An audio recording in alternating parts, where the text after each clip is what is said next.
Hello everyone, welcome to Delta Academy. मेरा नाम है रंजन और आप देख रहे हैं एसएससी जेई की आरंभ बैच। एसएससी जेई की आरंभ बैच में आज की क्लास से नया सब्जेक्ट स्टार्ट होने जा रहा है आप सभी के लिए। ठीक है, तो आरंभ बैच में हम लोग subject wise weekly questions practice कर रहे हैं, एमसीक्यूज बना रहे हैं रेगुलरली। ठीक, तो एमसीक्यू प्रैक्टिस में अब हम पहुंच गए हैं अपने वीक नंबर 5 पे। हालांकि ये वीक नंबर 5 जो था ये 8 जनवरी से 13 जनवरी के ड्यूरेशन तक चलने का था, but due to some reasons बीच में जो क्लासेस नहीं हुई उनकी वजह से अभी हम थोड़ा सा डिले से इसको स्टार्ट कर रहे हैं और इलेक्ट्रिकल मेजरमेंट पे हम लोग पहुंच गए हैं। पिछली क्लास में आपने यूडब्ल्यूटी का सेशन, यूडब्ल्यूटी के क्वेश्चंस देखे थे। ठीक है, तो अब यहाँ से इलेक्ट्रिकल मेजरमेंट के क्वेश्चन हम लोग बनाने वाले हैं आज की क्लास में। तो एकदम मस्त तरीके से रेडी हो जाएगा, मजा आएगा आपको क्वेश्चन सॉल्व करने में। साथ साथ में आप लोग भी सॉल्व करते जाइएगा और बताइएगा कि आपने कितना स्कोर किया out of the entire available number of questions. चलिए ठीक है, शुरू करते हैं। तो आज है 10th ऑफ जनवरी 2024, 10 जनवरी का सेशन, दैट इज डे 16। और यहाँ पे electrical measurements and measuring instruments जो है उसके क्वेश्चंस अब यहाँ से शुरू होते हैं। ठीक है, आने वाले कुछ दिनों तक, इनफैक्ट 13th या 14th ऑफ जैन तक हम लोग मेजरमेंट्स के क्वेश्चंस जो है उसको बैक टू बैक बनाते होंगे, तो मज़ा आएगा आपको और मस्त तरीके से हम लोग ये क्वेश्चन जो है इनको प्रैक्टिस करेंगे। ठीक, चलिए let us start with the very first question of the day. आज के सेशन का इस पहला क्वेश्चन ये आपके सामने लिखा हुआ है, the resistance measurement instrument reading is 32 ohms. Now the number of significant figures in the reading is how much. आपको बताया हुआ है यहाँ पे कि एक रेजिस्टेंस मेजरिंग इंस्ट्रूमेंट है। ठीक है, कोई इंस्ट्रूमेंट है जो रेजिस्टेंस मेजर कर रहा है, उसकी रीडिंग कितनी है 32 ohms, 32.0 ohms की उसकी रीडिंग है। ठीक, फिर लिखता है कि the number of significant figures in the reading. Significant figures या इनको सिग फिग बोला जाता है शॉर्ट में। इनका मतलब क्या होता है? इनका मतलब ये होता है कि पूरे के पूरे डेटा के अंदर, पूरी की पूरी वैल्यूज के भीतर वो सभी नंबर्स जो उसकी वैल्यू में, उसकी एक्यूरेसी में कुछ वैल्यू एडिशन करते हों या जो मायने रखते हैं उस नंबर के या उस डेटा के या उस रीडिंग के आउटपुट में, कि अगर उनको आप बदल दोगे, उनको चेंज कर दोगे तो रीडिंग की एक्यूरेसी पे फर्क पड़ेगा। ठीक है, तो उन्हीं को हम बोलते हैं सिग्निफिकेंट फिगर्स। जैसे सपोज कर लीजिए कि आपको देखना होता है कि कौन कौन से फिगर्स सिग्निफिकेंट नहीं है। तो जैसे अगर यहाँ लिखा होता 032.0, तो अब देखिए यहाँ पर ये वाला जो जीरो है ये सिग्निफिकेंट नहीं है, this is not a significant figure, क्योंकि इसके होने या नहीं होने से कोई फर्क नहीं पड़ रहा है आपके डेटा में। या फिर अगर ऐसा लिखा होता 32.01 ऐसे लिखा जाता। ठीक है, तो अब बताइए इसमें से इनसिग्निफिकेंट या नॉन सिग्निफिकेंट फिगर्स कौन कौन से? ये सब नॉन सिग्निफिकेंट फिगर्स हैं, ये सब जितने हैं ये सब नॉन सिग्निफिकेंट फिगर्स। अब इनका रिपीटेशन का कोई मतलब नहीं बनता है। ठीक है, तो इस तरीके से आप सिग्निफिकेंट और नॉन सिग्निफिकेंट फिगर जो है इसको बताते हैं यहाँ पर। ठीक है, तो ऐसे बहुत सारे तरीके होते हैं। जीरोज अगर नंबर से पहले एडिशन हुआ तो डेसिमल के बाद अगर जीरो है और उसके बाद के नंबर से नॉन सिग्निफिकेंट फिगर। भाई 32.0123 से आपको कोई मतलब नहीं, 32.0 ही आपको दिखेगा, वो मतलब 32 दिख रहा है वहां पर सीधे सीधे। तो इस तरीके से आप एब्सोल्यूट वैल्यू निकालने पे ज्यादा बिलीव करेंगे as compare to this decimal parts of value. But हाँ, जहाँ एक्यूरेसी की बात है वहाँ पर फिर उन नंबर्स को आप कंसिडर करते हैं। तो उस पर से भी अगर नंबर के बिफोर में आपको ऐसा जीरोज या इस तरीके का कुछ दिखाई दे रहा है तो उसको भी आप इनसिग्निफिकेंट कंसिडर कर सकते हो। सिग्निफिकेंट क्या होता है? जैसे मान लो 320.03 लिखा होता। ठीक है, तो अब यहाँ पर का जो जीरो है ना ये सिग्निफिकेंट है। इस जीरो में कुछ चेंज हो जाएगा, 0 से 1 हो जाएगा, 2 हो जाएगा, तो आपके डेटा में बड़ा फर्क पड़ जाएगा। ठीक है, या इधर बीच में कहीं पे जीरो लिखा होता, उसमें कुछ चेंज हो जाता, वो भी सिग्निफिकेंट फिगर हो जाता, उससे भी जो आपका डेटा है उसमें बड़ा बदलाव पड़ता है। ठीक है, तो आप इस क्वेश्चन में आपको बोलता है कि the resistance measurement instrument reading is 32 ohms, 32.0 ohms। तो जब लिखता है 32.0 तो ये भी सिग्निफिकेंट है, ये भी सिग्निफिकेंट है, और इधर के जीरो की जगह पे अगर 5 लिख देता तो वैल्यू बदल जाती पूरी, मतलब आपके रीडिंग पे बड़ा असर पड़ता, तो इसीलिए ये भी सिग्निफिकेंट है। तो इस क्वेश्चन का आंसर है कि यहाँ पर टोटल 3 सिग्निफिकेंट नंबर्स हमारे इस क्वेश्चन में दिए हुए हैं। ठीक है, जब हम रीडिंग से कैलकुलेट करते हैं तो वहां पे बड़ा इंपॉर्टेंट होता है कि सिग फिग्स जो है इनको हम प्रॉपर चेक कर सके। चलिए नेक्स्ट क्वेश्चन पर आते हैं अब हम लोग यहां से। So let us move on to the next question. Question number 2 बोलता है which type of damping is used in the moving iron instrument. Instruments के बारे में जब आप पढ़ना शुरू करते हैं, एनालॉग टाइप के इंस्ट्रूमेंट्स के बारे में आप पढ़ते हैं, वहां पे moving iron, moving coil instrument है ना, permanent magnet moving iron, moving coil instrument, फिर आप एमआई टाइप है ना, एमआई इंस्ट्रूमेंट्स के अंदर अट्रैक्शन टाइप, रिपल्शन टाइप, ऐसे इंस्ट्रूमेंट्स के बारे में आप पढ़ते हैं आगे चल के। तो उसी में पूछता है कि जब आप मूविंग आयरन इंस्ट्रूमेंट का यूज कर रहे हो तो डैम्पिंग के लिए क्या यूज करते हो? भाई डैम्पिंग की जरूरत क्यों पड़ती है? क्योंकि कंट्रोलिंग टॉर्क और डिफ्लेक्टिंग टॉर्क एक दूसरे के अपोजिट डायरेक्शन में एक्ट कर रहे हैं, एक पर्टिकुलर पॉइंट पर आकर दोनों बिल्कुल बराबर हो गए, इक्वल एंड अपोजिट, तो उस कंडीशन के जो ऑसिलेशंस है उनको डैम्प आउट करने के लिए आपको डैम्पिंग की जरूरत पड़ती है। डैम्पिंग कितने मेथड से प्रोवाइड करते हो? एयर फ्रिक्शन, फ्लूइड फ्रिक्शन और एडी करंट, ये तीन बेसिक तरीका जिसका हम लोग इस्तेमाल करते हैं यहाँ पर। अब इन तीनों में से एमआई इंस्ट्रूमेंट्स के अंदर कौन सा डैम्पिंग आप यूज करते हो? ठीक है, देखिए ऑप्शन में क्या क्या दिया हुआ है, fluid friction, air friction, eddy current और ग्रेविटी कंट्रोल। देखिए ग्रेविटी कंट्रोल तो इसका हिस्सा ही नहीं है। मेजरमेंट अगर आप थोड़ा सा पढ़ रहे होंगे तो आप देखेंगे कि ग्रेविटी कंट्रोल जो है, अच्छा हाँ, और मेजरमेंट से याद है कि अभी हमारे बैच में संग्राम बैच में एसएससी जेई का जो पेड बैच है उस पर अभी ये मेजरमेंट का जो लेक्चर है वो स्टार्ट होने वाला है। ये अभी कुछ दिन के बाद नेक्स्ट 5 डेज में, यानी कि 15 तारीख से स्टार्ट हो जाएगा, तो मज़ा आएगा, ये सारी चीज़ें डिटेल में भी वहाँ पर पढ़ेंगे। बट अभी के लिए मैं फिलहाल आपको बता दूं कि gravity control is a sort of controlling torque, जो स्प्रिंग कंट्रोल ग्रेविटी कंट्रोल जो पढ़ते हो ना उसमें से है, जिसको कि प्रैक्टिकली उतना कंसिडर भी नहीं किया जाता है। स्प्रिंग कंट्रोल ही मेजरली यूज करते हैं हम लोग। तो अब आपको सेलेक्ट करना था इन तीन ऑप्शंस के भीतर, fluid friction, air friction, eddy current, कौन सा होगा इसके अंदर राइट आंसर?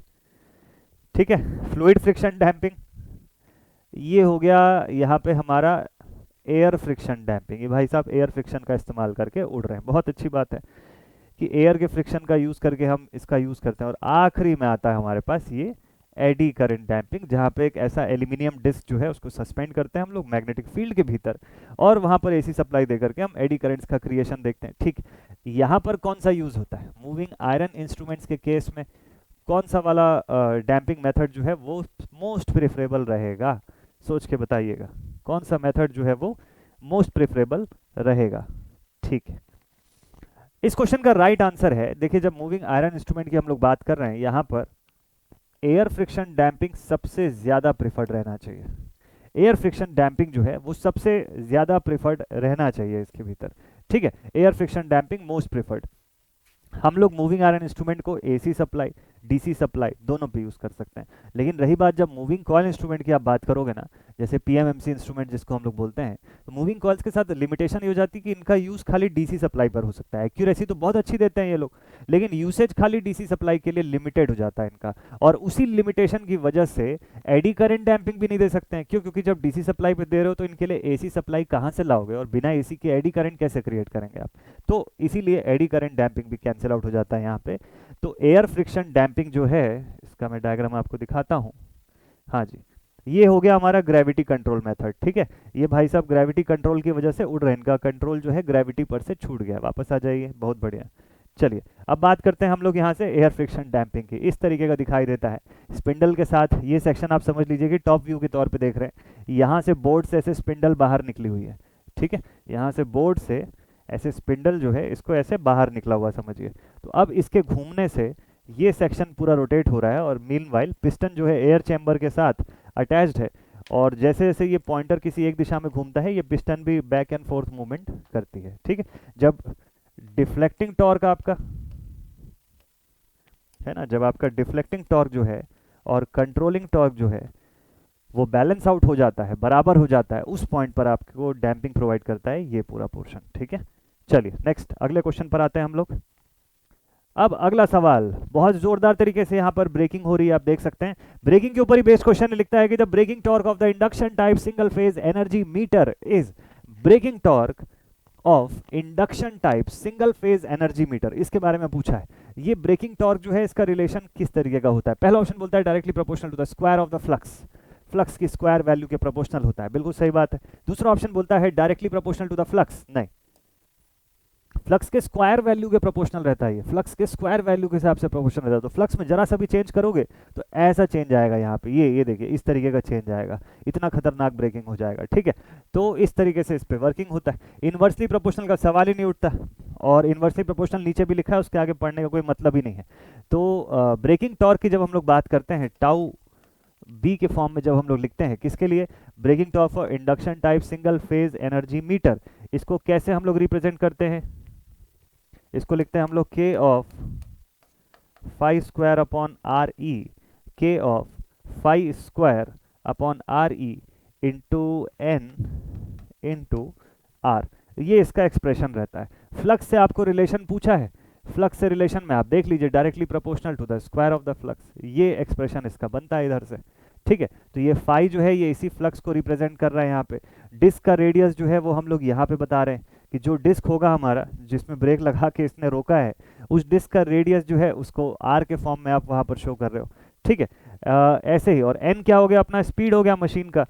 और करंट के पाथ का रेजिस्टेंस जो हो गया, इसको आर ई या आर सी दोनों में से किसी से भी आप शो कर सकते हो, that is up to you. ठीक है, ये अपना रोटेशन हो गया आरपीएम में, डिस्क का रेडियस हो गया, करंट पाथ का जो रेडियस वो हो गया, रेजिस्टेंस हो गया, उसको यहाँ पे शो कर दिया। ठीक, के अपना कांस्टेंट के तौर पे यूज हो रहा है, प्रोपोर्शनैलिटी कांस्टेंट के तौर पे। ठीक है, दिस इज इट। तो option A is the right answer of this question. ठीक है, चलिए नेक्स्ट क्वेश्चन पे चलते हैं, ऐसी वाली ब्रेकिंग नहीं करना है हमको नेक्स्ट टाइम से। चलिए अगला सवाल।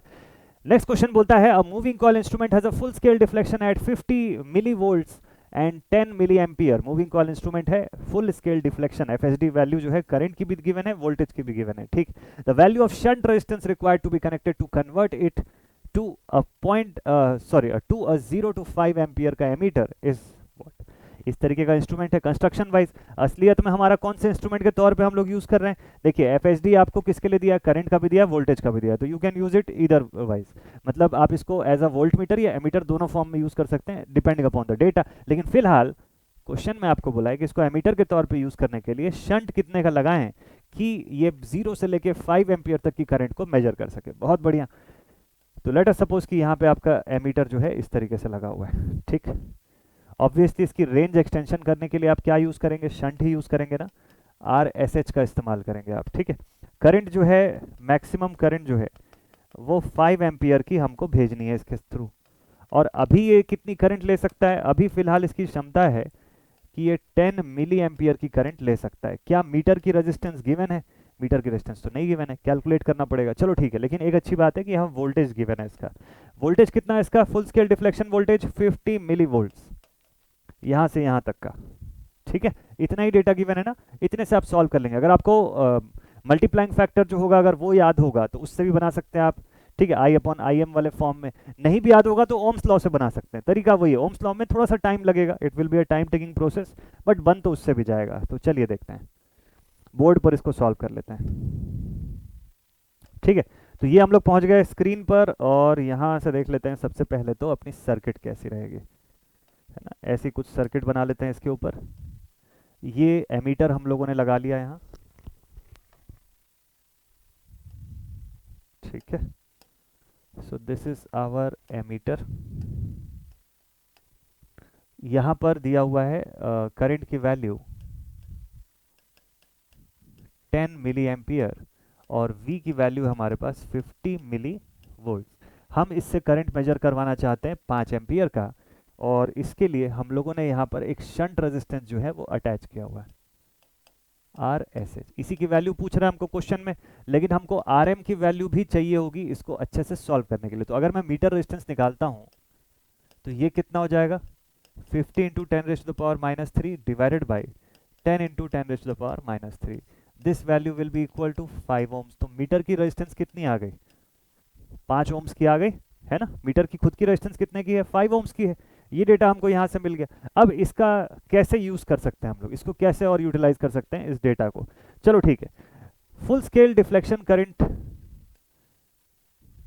I की वैल्यू जो आपको रिक्वायर्ड है, I रिक्वायर्ड इज 5 एम्पियर, और इसका I ऑफ मीटर जो है वो कितना है, ये तो मेजर कर सकता है 10 मिली एम्पियर, 10 इंटू 10⁻³ एम्पियर। तो बताइए क्या मल्टीप्लाइंग फैक्टर इन दोनों के हेल्प से हम लोग बता सकते हैं क्या मल्टीप्लाइंग फैक्टर हम लोग बता सकते हैं? तो अगर आपने इसका डेरिवेशन किया होगा तो आप इस पॉइंट पे बहुत अच्छे से पहुंच सकते हैं कि we know that the value of shunt resistance is given as the value of meter resistance upon m-1। ये इसका एक जनरल सा एक्सप्रेशन होता है। ठीक है, अभी जब क्लास में पढ़ेंगे तो मैं आपको इसका पूरा डेरिवेशन भी करवा दूंगा। ठीक, तो अगर हम इस एक्सप्रेशन से जाएं तो m की वैल्यू हमको पता है क्या होती है, we already know the value of m। m की वैल्यू क्या होती है, I अपॉन m की वैल्यू होती है, मल्टीप्लाइंग फैक्टर होता है हमारा I अपॉन IM। ठीक है, कि आपको कितनी करंट मेजर करवानी है, the required full scale current divided by the full scale deflection current of the meter. ठीक है, तो हम लोग इसके हिसाब से लिखेंगे I अपॉन IM। तो ये हो जाएगा 5 divided by 10 into 10 raise to the power -3। ठीक है, तो 1/2 और 10 का पावर -3 ऊपर चला गया, तो 0.5 इसका पावर जो है m का पावर -3, तो 5 के आसपास हो गया और 10 का पावर 3। तो इससे मैं लिखूंगा therefore RSH is equals to meter की resistance I 5 divided by 5/10 into 10 raise to the power -3 -1। इसको सिंप्लीफाई कर लीजिएगा आप और ये डेटा -1 हो जाएगा और फिर ऊपर 5 से हो जाएगा। तो इसको सॉल्व करेंगे तो 5 और 5 ही आ रहा है दोनों जगह पे, 0.0150 500 के आसपास। तो ये डेटा आपका आ जाएगा, कितना आ जाएगा ये data? This data should be 0.01 वगैरह के आसपास का आएगा ओम्स में। एक बार इसको फिर भी आप चेक कर लीजिएगा, ठीक है, एक बार इसको फिर भी आप चेक कर लीजिएगा। मुझे ऐसा लगता है कि इसकी वैल्यू जो है वो 0.01 आनी चाहिए। ज़रा मैं कैलसी उठा लूँ और एक बार मैं भी क्रॉस वेरीफाई कर ही लूँ कि हम लोगों ने जो सॉल्व किया है वो वाकई में सही है या गड़बड़ है। ठीक है, वैसे तो आई एम श्योर कि इसका आंसर यही होना चाहिए, बट फिर भी चलो ठीक है, ऐसा ना हो कि डेटा गलत हो जाए। 10 रेज़ टू द पावर -3 और -1, 0.010020, ठीक है, 0.01 बिल्कुल राइट आंसर है इसका, और 0.01 ही इसका आंसर होना चाहिए। तो ऐसा कहीं ऑप्शन में है क्या 0.01? ये तो दिख रहा है बी ऑप्शन पे, ठीक, this is the correct answer. अच्छा, वैसे अगर ये m की वैल्यू आप भूल जाते, वैसे तो आसान है, आप इसको याद रख सकते हैं। अगर इन केस आप भूल जाते तो कैसे सॉल्व करते? देखिए, आपने यहाँ से r की वैल्यू फाइंड कर लिया है, आपको यहाँ से करंट की मैग्नीट्यूड पता है कि कितनी करंट ये ले सकता है। तो एक काम करिएगा कि यहाँ से जो रिमेनिंग करंट है उसको माइनस कर दीजिए। आप लिखिए ISH की वैल्यू एज IM या I माइनस IM, ऐसा लिख लीजिएगा आप, ठीक है। तो आपको पता चल जाएगा कि शंट में कितनी करंट जानी चाहिए, यहाँ शंट से ISH कितना जाना चाहिए वो पता चल जाएगा। और दूसरा चीज़, आपको वोल्टेज चाहिए, तो शंट पर यहाँ वोल्टेज कितना होगा? उतना ही होगा जितना 50 मिलीवोल्ट यहाँ पर है। इन दोनों के हेल्प से आप आंसर जो है फिर से फाइंड कर सकते हैं। तो आप लिखेंगे कि अच्छा ISH जो हो गया वो 5 माइनस मीटर की रेजिस्टेंस यानी कि मीटर की current 10 into 10 raise to the power -3। इससे आप सिंप्लीफाई कर लीजिएगा और उसके बाद आपके पास V की वैल्यू जो है वो 50 मिलीवोल्ट्स है ही है, डिवाइड करके उससे भी आप आंसर लिखेंगे तो आपका RSH जो है वो आ जाएगा। कैसे? देखिए, V की वैल्यू आपके पास कितनी है? 50 millivolt, 50 into 10 raise to the power -3, और डिवाइड कर लिया इसको मैंने किससे? 5 minus 10 into 10 raise to the power -3, ठीक है। इन दोनों को सॉल्व कर लीजिएगा, ये 50 मिलीवोल्ट है, सो ये आपका यही VSH भी हो जाएगा, ठीक है, this is VM। So meter की रेजिस्टेंस जो है, सॉरी मीटर की रेजिस्टेंस नहीं, शंट की रेजिस्टेंस जो है ये हो जाएगी शंट वोल्टेज अपॉन शंट का करंट, ठीक है। इतने ही स्टेप में आपको पूरा मैं ओम्स से सॉल्व करवा दूंगा अभी। So this is equals to 50 into 10 raise to the power -3 divided by ISH की वैल्यू कितनी आ गई? 5 minus 10 into 10 raise to the power -3। इतने को आप सॉल्व कर लीजिए, आपका आंसर 0.01 के अलावा कुछ और आएगा ही नहीं। मैंने अभी जस्ट देखिए इसको कैलसी में भी पुट किया एज इट इज, सेम ही वैल्यू देगा। तो तरीका वही है ना, अगर आपने सही तरीका पुट किया तो आपको आंसर लाने के लिए घबराना नहीं है, आपका आंसर तो वैसे भी आ जाएगा। ये एक ऑल्टरनेट मेथड मैंने आपको बताया कि मान लो एग्जाम में अगर ध्यान में नहीं आ रहा है कि RM की वैल्यू क्या है, मतलब M की वैल्यू क्या है, तो ये ऑल्टरनेट है, ऑल्टरनेट मेथड बना लेंगे आप इससे। चलिए ठीक है, और अगर याद है आपको डेटा तब तो सीधे एक लाइन में खत्म हो जाएगा क्वेश्चन कि RM अपॉन M-1 में आप सीधे पुट करिए, क्वेश्चन कंप्लीट आपका, ठीक। चलिए let us move on to the next question, अगला सवाल।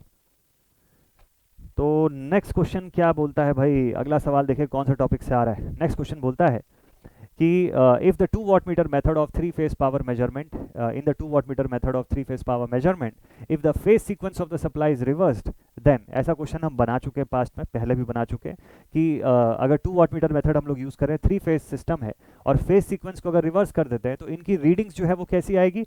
रीडिंग्स की वैल्यू वैसी रहेगी लेकिन इंटरचेंज जाएगी। इंटरचेंज, जो वाटमीटर W1 जो पहले दिखा रहा था अब वो W2 दिखाने लग जाएगा और W2 जो दिखा रहा था that will become the reading of W1। तो बिल्कुल सिंपल सा क्वेश्चन है। कुछ समय पहले की किसी क्लास में मैंने, जब हम लोगों का 10 कदम सीरीज चल रहा था, उसके अंदर ये सेम क्वेश्चन मैंने लिया हुआ है, तो आप एक बार देख सकते हैं उसमें मेजरमेंट वाली सीरीज को, ठीक है। चलिए नेक्स्ट क्वेश्चन पे चलते हैं, बिना टाइम वेस्ट किए अगला सवाल लेते हैं। हाँ जी, चलिए ये क्वेश्चन अगला आ गया है। Energy meter, power factor meter दिख रहा है तो what is the angle between the planes of two moving coil of a dynamometer type three phase power factor meter. Three phase power factor meter question बहुत ही बढ़िया है। Single phase के हिसाब से अगर आप देखेंगे ये वाला डायग्राम में तो आपको कुछ एंगल दिखेगा। आपको एंगल ही पूछा है कि plane of two moving coils, दो मूविंग कॉइल्स के प्लेन के हिसाब से पूछा है, ऊपर और नीचे की कॉइल के हिसाब से आपको पूछ रहा है कि इसमें एंगल जो है कितने के बीच का हम लोग रखते हैं। ठीक है, तो वोल्टेज कॉइल जो है हमारी वो तो चलो ठीक है पैरेलल कंडीशन पर लगी हुई है शंट के फॉर्म में और एक करंट के फॉर्म में। ठीक, तो three phase power factor metre जो होता है इसकी जो कनेक्शन होती है, इसमें जो एंगल रखते हैं हम लोग वो सिंगल फेज वाले से अलग रहता है। सिंगल फेज वाले में 90 डिग्री पर हम लोग प्लेस कर देते हैं इन दोनों को, तो 90 डिग्री आपको देख के लग रहा होगा कि सर 90 डिग्री है। थ्री फेज वाले में हम लोग 120 डिग्री का फेज डिफरेंस रखते हैं। आपको कंफ्यूज करने के लिए ऑप्शन में 90 डिग्री भी दिया हुआ है, 120 डिग्री भी दिया हुआ है, लेकिन सवाल का असली में सही आंसर जो है वो 120 डिग्री का है। ठीक है, दो मूविंग कॉइल जो होती है उनके प्लेन्स के बीच का जो एंगल होता है थ्री फेज में 120 डिग्री का रहता है, सिंगल फेज में 90 डिग्री पे रखते हैं उसको। ठीक, चलिए बढ़िया। नेक्स्ट अगले क्वेश्चन पर आते हैं हम लोग। अगला सवाल, चलिए ठीक है, नेक्स्ट क्वेश्चन लिखता है कि if the current through a moving coil instrument is increased by 20%, moving coil instrument है, करंट की वैल्यू 20% बढ़ा दिया, then what is the percentage increase in the deflection torque या डिफ्लेक्टिंग टॉर्क। तो डिफ्लेक्टिंग टॉर्क का रिलेशन करंट के साथ कैसा रहता है मूविंग कॉइल इंस्ट्रूमेंट में? प्रोपोर्शनल टू आई रहता है कि प्रोपोर्शनल टू आई स्क्वायर रहता है, बस ये ध्यान से सोचिएगा। तो टी डी जो डिफ्लेक्टिंग टॉर्क रहता है T D is equals to I square D L by D theta. इस हिसाब से हम लोग इसका रिलेशन जो है वो बनाते हैं। ठीक है, इस हिसाब से हम लोग इसका रिलेशन जो है वो बनाते हैं। तो आई आपका कौन सा करंट हो गया? I has become your operating current, ये आपका ऑपरेटिंग करंट बन जाएगा। What is L? This is the self inductance of the system. Theta की वैल्यू जिसकी हम लोग बात कर रहे हैं यही वो डिफ्लेक्शन को शो कर रहा है, यही इस डिफ्लेक्शन को शो कर रहा है। ठीक है, तो टी डी जो है इट इज प्रोपोर्शनल टू आई का स्क्वायर। इसको सोच करके बताइएगा क्योंकि यहाँ पे इंस्ट्रूमेंट जो है आपका मूविंग कॉइल इंस्ट्रूमेंट है, मूविंग आयरन इंस्ट्रूमेंट नहीं है। इस बात को ध्यान से समझ के बनाइएगा। ठीक है, ये मूविंग कॉइल इंस्ट्रूमेंट है, तो क्या मूविंग कॉइल इंस्ट्रूमेंट के केस में ये डेटा सही है? और इसको अगर आगे मैं सॉल्व कर दूं तो कैसे सॉल्व करूंगा? मैं सॉल्व करूंगा टी डी। अब देखिए आई के बारे में बात कर रहा है ना, तो मान लेता हूं मैं कि I2 जो मैं निकाल रहा हूं ये 20% है I1 का, 20/100 times of I1 plus I1, तो मेरे पास I2 आ जाएगा 120 अपॉन 100 टाइम्स ऑफ I1। ठीक है, और similarly I can say I2 is equal to 1.2 times of I1। ठीक है, 1.2 टाइम्स ऑफ I1। ठीक है, तो अब चेंज कितने का हो गया यहाँ पे? तो 1.2 का स्क्वायर करूंगा मैं इस हिसाब से, तो डिफ्लेक्टिंग टॉर्क में मैं देखूंगा 1.2 का स्क्वायर टाइम्स ऑफ I1। ठीक है, I1 का स्क्वायर, तो डिफ्लेक्टिंग टॉर्क न्यू जो है ये मेरा हो जाएगा 1.2 और 1.2 ये 1.44 के आसपास I1 के स्क्वायर से इसकी प्रोपोर्शनैलिटी दिखेगी। तो 1.44 अभी हो गया, और पहले कितना था? पहले इसकी वैल्यू जो थी वो कितनी थी? तो इसकी प्रीवियस वैल्यू जो थी, अगर मैं इसको 1 लेकर के बना रहा हूँ, कि इसको I1 ही लिया था ना मैंने, तो इनिशियली इट वाज I1, तो 1 से माइनस करूंगा तो मेरे पास 0.44 का चेंज दिखाई देगा। इसको परसेंटेज में निकालूंगा तो ये 44% जो है ये मुझे आंसर ला करके देगा।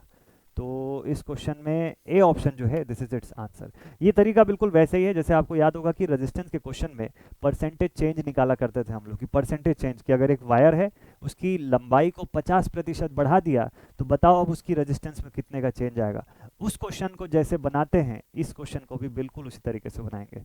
ठीक है, बस आपको ये फंडामेंटल सही है या नहीं इसको वेरीफाई करना जरूरी है, क्योंकि इंस्ट्रूमेंट मूविंग कॉइल दिया हुआ है। सोच समझ के कमेंट सेक्शन में बता सकते हैं आपकी ये फॉर्मूला यहाँ पे लगेगा या नहीं लगेगा।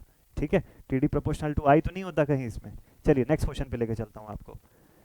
ठीक है, अगला सवाल, नेक्स्ट क्वेश्चन बोलता है Schering bridge is used to, Schering bridge जो होता है वो क्या मेजर करने के लिए इसको यूज किया जाता है? ठीक है, ऐसे ब्रिजेस के ऊपर बेस्ड क्वेश्चन मेजरमेंट वाले बहुत बढ़िया से पूछे जाते हैं। कभी हेज ब्रिज पूछ लिया, ठीक है, कभी डिसॉर्टी ब्रिज पूछ लिया, कभी शेयरिंग के ऊपर पूछ लिया, ऐसे बहुत सारे अलग अलग टाइप के जो क्वेश्चंस होते हैं ना वो बनते हैं। जैसे वेन ब्रिज का पूछा था एक बार किसी अभी रिसेंट के एग्जामिनेशन में कि क्या मेजरमेंट के लिए यूज करते हैं, फ्रीक्वेंसी मेजरमेंट के लिए हम लोग उसको कंसिडर करते हैं, ठीक है। वैसे ही ये जो शेयरिंग ब्रिज होता है इसका यूज हम लोग किस चीज के लिए करते हैं, हम लोग डिसिपेशन फैक्टर या डाइलेक्ट्रिक कांस्टेंट और दूसरा कैपेसिटेंस के मेजरमेंट्स के लिए हम लोग इसका इस्तेमाल करते हैं, ठीक है। तो डिसिपेशन फैक्टर यानी कि जो डाइलेक्ट्रिक लॉस की आप बात करते हो ना, वही डाइलेक्ट्रिक लॉस का मेजरमेंट हम लोग इसके थ्रू करते हैं। यहाँ पर भी ब्रिज जब बैलेंस हो जाता है तो डिटेक्टर के थ्रू कोई करंट नहीं जाती है, ब्रिज के बैलेंस होने की कंडीशन पर डिटेक्टर हैज नो करंट्स, ठीक है। तो इसीलिए हम लोग यहाँ पे लिखते हैं कि Z1 बाई, देखिए impedance Z1 by Z3 is equal to Z2 by Z4, इस तरीके का एक्सप्रेशन जो है वो यहाँ पे हम लोग लिखते हैं, ठीक है। Z3 मैंने उल्टा लिख दिया क्या, अच्छा इसको थोड़ा सुधार लीजिएगा, Z1 बाई Z2 कर दीजिए is equal to Z3 by Z4, इस तरीके से हम लोग एक्सप्रेशन बनाते हैं।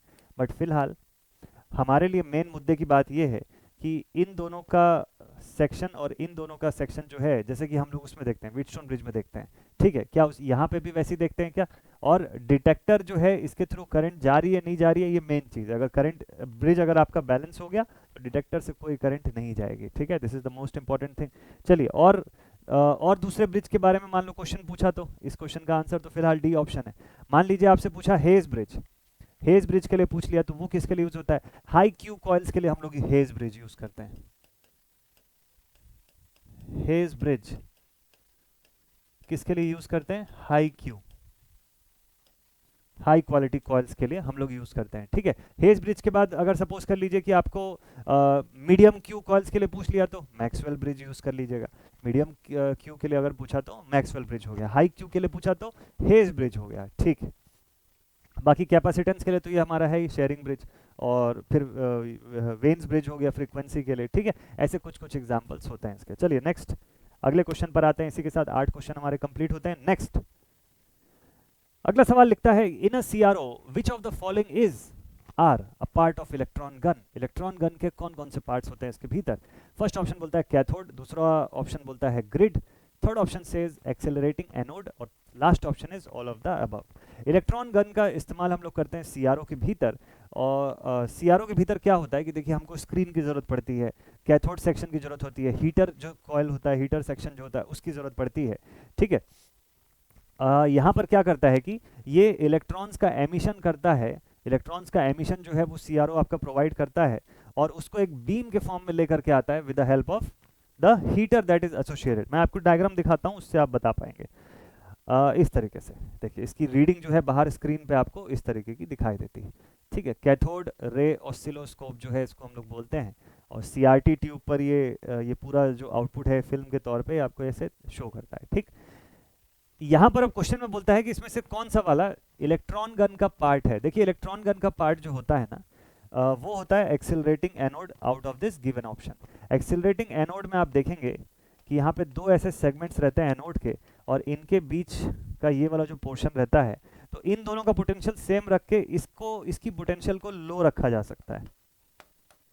ऐसा करके हम लोग क्या करते हैं कि बीम की जो फोकल लेंथ होती है ना उसको एडजस्ट करते हैं। तो बीम की फोकल लेंथ को एडजस्ट करने के लिए क्या करते हैं कि इनके बीच में पोटेंशियल का डिफरेंस लाया जाता है, उसी से डिसाइड होता है कि बीम के फोकल में कितने का चेंज आएगा और फिर आउटपुट आपको कैसे दिखेगी।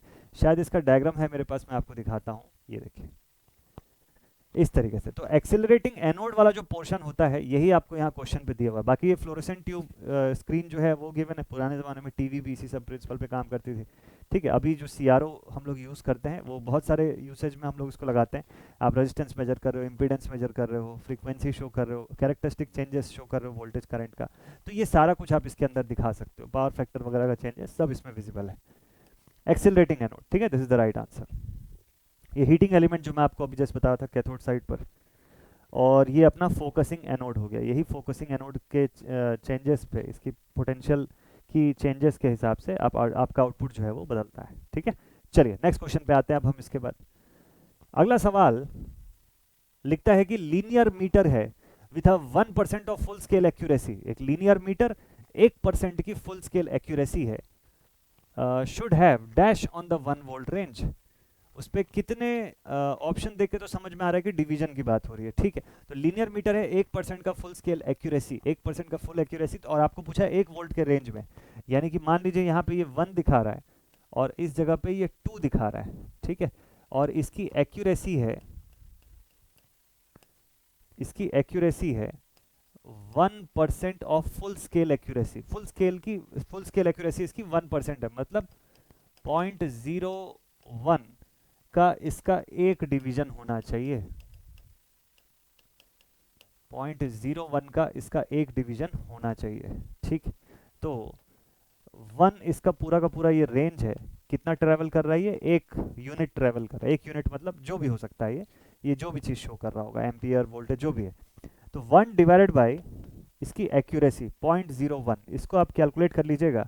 इससे जो आंसर आएगा उतने ही नंबर ऑफ डिवीजन इस पूरे में होना चाहिए। जब एक एक डिवीजन 0.01 का हो सकता है 1% एक्यूरेसी के हिसाब से, तो टोटल नंबर ऑफ डिवीजन यहाँ पे कितने होने चाहिए, जहाँ तक मुझे लगता है इसकी वैल्यू लगता गया बिल्कुल सही है कि 100 इतने डिवीजन्स इसके भीतर होने चाहिए। 100 डिवीजन्स यहाँ पर होने चाहिए। 1000 तो नहीं हो रहा है ना, 2 8 0 है, ठीक है, तो 100 होना चाहिए, ठीक है भाई, बिल्कुल करेक्ट है। तो 100 divisions are possible, 100 division has to be there अगर 1 वोल्ट का रेंज है इसका तो। चलिए बढ़िया, नेक्स्ट क्वेश्चन पर आ जाएं अब। इसके बाद अगला क्वेश्चन बोलता है कि the core of electromagnets used in the energy meter are made up of. ऐसे एनर्जी मीटर्स के भीतर जो कोर इस्तेमाल होता है वो किस मटेरियल का बना होता है। Core of the electromagnets, electromagnets हम मीटर के ड्राइविंग यूनिट के तौर पे इस्तेमाल करते हैं। मशीन की जो ड्राइविंग पार्ट होती है, बहुत सारे पोर्शंस होते हैं ना, तो एक ड्राइविंग पार्ट होता है जो एक्सटर्नल सप्लाई से जुड़ के आपके मशीन के अंदर टॉर्क वगैरह जो है उसका क्रिएशन करता है। तो वहाँ पर जो इलेक्ट्रोमैग्नेट्स हम लोग यूज़ करते हैं उसकी कोर किस मटेरियल की बनी होती है। तो जब कोर की बात होगी तो बिना कंफ्यूजन के आप सिलिकॉन स्टील का नाम लिख सकते हैं। वहाँ पे सिलिकॉन स्टील जो है उसी का कोर जो है उसको कंसिडर किया जाता है।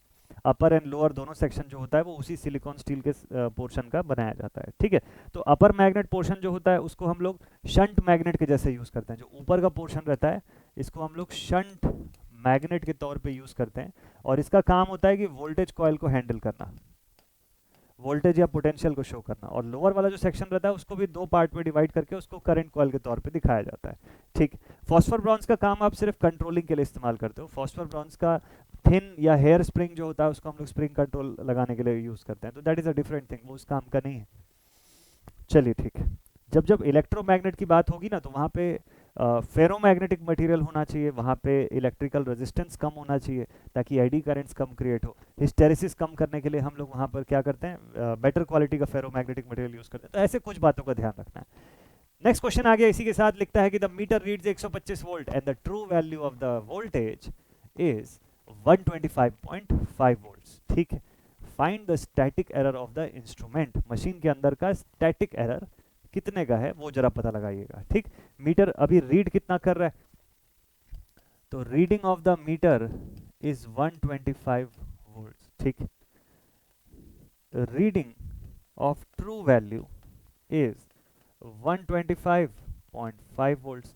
तो बताइए कि स्टैटिक एरर कितने का होगा। स्टैटिक एरर आपको बताता है difference between the meter reading and the actual value या true value of that quantity, कि भाई असलियत में क्वांटिटी की वैल्यू कितनी है और हमारा मीटर जो है बेस्ट से बेस्ट कितना आउटपुट आपको दिखा रहा है। तो मीटर हमको 125 केवल दिखा रहा है, बट क्वांटिटी की ट्रू वैल्यू जो है वो 125.5 की है।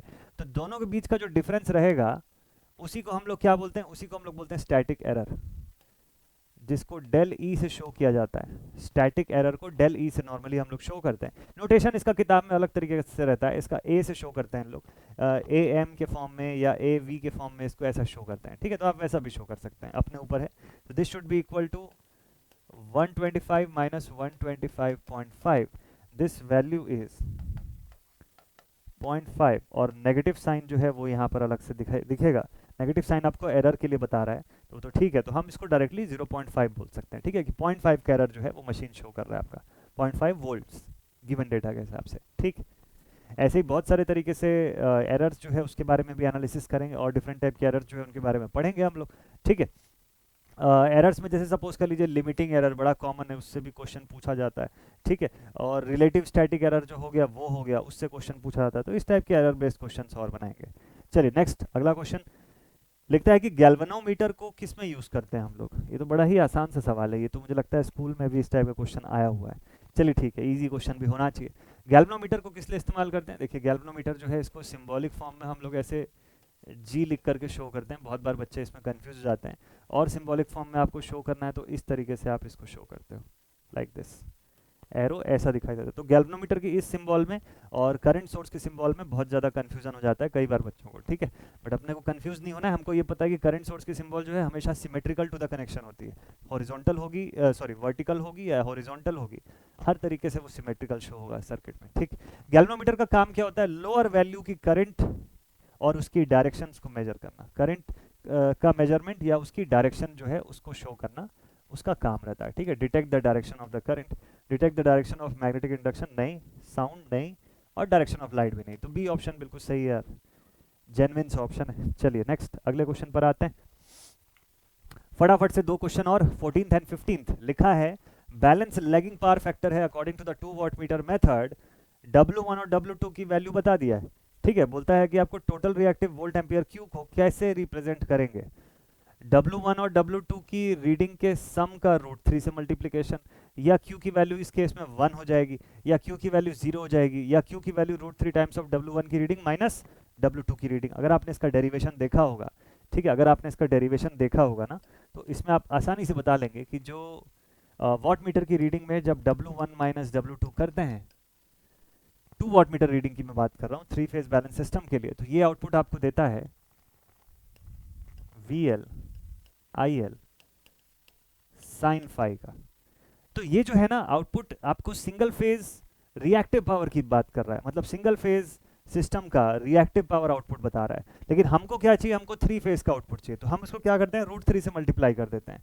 तो जब इसी डेटा को √3 से मल्टीप्लाई किया जाएगा into VL IL sine phi, तो ये बन जाएगा पूरा 3 फेज का रिएक्टिव पावर। तो इसीलिए हम लोग लिखते हैं कि 3 फेज का रिएक्टिव पावर Q का एक्सप्रेशन हमारे पास आ जाता है √3 टाइम्स W1 की रीडिंग माइनस W2 की रीडिंग। देखिए जब दोनों रीडिंग्स का सम करते हैं ना, तो वैसे भी आपको एक्टिव पावर मिलता है 3 फेज का, ना कि reactive power. √3 times of VL IL cos phi मिलता है वहां पे, तो इसीलिए ये वाला एक्सप्रेशन तो पहले ही गलत हो गया। और 0 और 1 का सवाल ही नहीं उठता, रिएक्टिव वोल्ट एम्पियर पूछा है, लैगिंग पावर फैक्टर पहले ही दे रखा है, तो 0 या 1 का सवाल नहीं उठता, सीधे सीधे एक्सप्रेशन तो D है। अब डिपेंड करता है कि आगे वैल्यूज कैसी होती है, ठीक है। तो W1 माइनस W2 और √3 के साथ इसका मल्टीप्लिकेशन, ठीक है। 15th and the last question of this session, इस सेशन का आखिरी क्वेश्चन, देखते हैं क्या बोलता है। लिखा हुआ है if a zero centred voltmeter has a scale factor from -5 to +5 then the span of it is. ये तो बड़ा ही सीधा सीधा क्वेश्चन दे दिया आपको, है ना, ये बड़ा ही सीधा सीधा डायरेक्ट सा क्वेश्चन दे दिया। बना लेंगे क्या इसको? आपको वोल्ट मीटर का स्पैन दिया हुआ है, ये सेंटर पॉइंटेड वोल्ट मीटर है, ये देखिए सेंटर स्केल्ड वोल्ट मीटर है ना, जीरो सेंटर्ड वोल्ट मीटर, ठीक। स्केलिंग फ्रॉम -5 टू +5, ये देखिए यहाँ पर जो वैल्यू है दिस इज -5, है ना, इस जगह पे देखिए माइनस पे, और इस जगह का जो 5 लिखा हुआ है that is on positive side, वो +5 है, ठीक। अब अगर यहाँ से यहाँ तक ये स्केल कर रहा है तो बताइए कि इसकी टोटल स्पैन कितने की है। ये तो कोई भी, मुझे लगता है 9th क्लास का कोई स्टूडेंट होगा वो भी बता देगा कि अगर देखिए ये -5 से शुरू हो रहा है और यहाँ +5 तक जा रहा है, 3 4 1 2 3 4 5, ठीक है।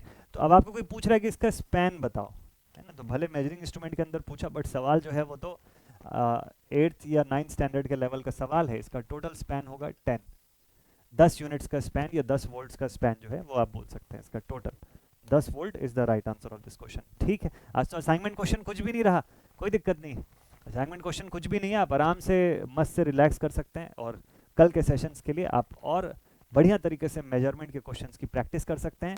एरर बेस्ड और क्वेश्चंस आपके लिए लेकर के आऊँगा अगले सेशन में।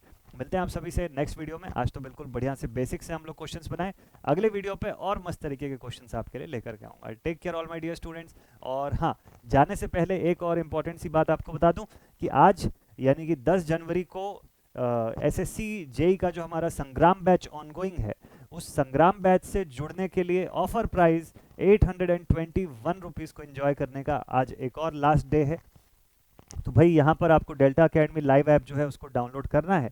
आज से क्लासेस स्टार्ट हो गई है ऐप पर, और आज 10 जनवरी है, आज ही से क्लासेस स्टार्ट हुई सुबह 10 बजे से बेसिक इलेक्ट्रिकल इंजीनियरिंग की classes. Delta academy live app की लिंक आपको इस वीडियो के डिस्क्रिप्शन बॉक्स पर मिल जाएगी, वहां से आप डाउनलोड कर लीजिएगा और वहां से आप इस कोर्स से जुड़ सकते हैं। ठीक है, मस्त ऑफर प्राइस में है, 821 इज द फाइनल प्राइस, इसके ऊपर कुछ भी नहीं जुड़ता है। असल में ये 21 रुपीज़ भी इंटरनेट हैंडलिंग चार्जेस ही है, एक्चुअल प्राइस तो 800 रुपीज़ है इसकी, बट मैं इसमें पूरा शो कर रहा हूँ कि भाई कितना ओवरऑल आपको पे करना होता है। तो बढ़िया है, इस डिस्काउंटेड प्राइस में आप कोर्स लीजिए। ये जो कोर्स है आपको इस कोर्स के भीतर CBT 1 और CBT 2 दोनों का सपोर्ट प्रॉपर प्रोवाइड होगा, दोनों के लिए कंटेंट मिलेगा, यानी कि 1 मार्क्स क्वेश्चन से लेकर 3 मार्क क्वेश्चन तक पूरा बनाएंगे हम लोग। ठीक है, इसमें प्रॉपर आपको रेगुलरली DPP प्रोवाइड होगा। इसके साथ साथ आपको कोर्स जो है पूरा कंटेंट, ऑल टेक्निकल सब्जेक्ट जो होंगे, ये कंप्लीट टेक्निकल कोर्स है, ये मैं आपको बता दूं, कंप्लीट टेक्निकल कोर्स है। तो इसके अंदर के पूरे कंटेंट जो होंगे वो आपको टेक्निकल के पूरे कंटेंट प्रोवाइडेड रहेंगे, रिकॉर्डेड मतलब रिकॉर्डेड फॉर्म में, जितनी बार चाहे आप उसको रिव्यू कर सकते हैं, रिप्ले कर सकते हैं। ठीक है, तो मज़ा आएगा। कोर्स एकदम स्टार्टिंग से एकदम बेसिक लेवल से एडवांस लेवल तक पढ़ेंगे, और पूरा का पूरा कंप्लीट कोर्स प्लान यहाँ पे मैंने आज की क्लास में डिस्कस भी किया हुआ है, आप उसको फॉलो कर सकते हैं। तो ये सेशन आज का अब यहाँ पर एंड करते हैं, आप सभी से मिलते हैं अब नेक्स्ट सेशन पर। तो take care all my dear students once again, और बढ़िया से आप एंजॉय करते रहिए। डेल्टा एकेडमी लाइव ऐप पर जरूर से जुड़िएगा, मज़ा आएगा, मस्त तरीके से पोल बेस्ड क्वेश्चंस भी बनाएंगे वहाँ पर। ठीक है, तो take care, thank you very much, जय हिंद।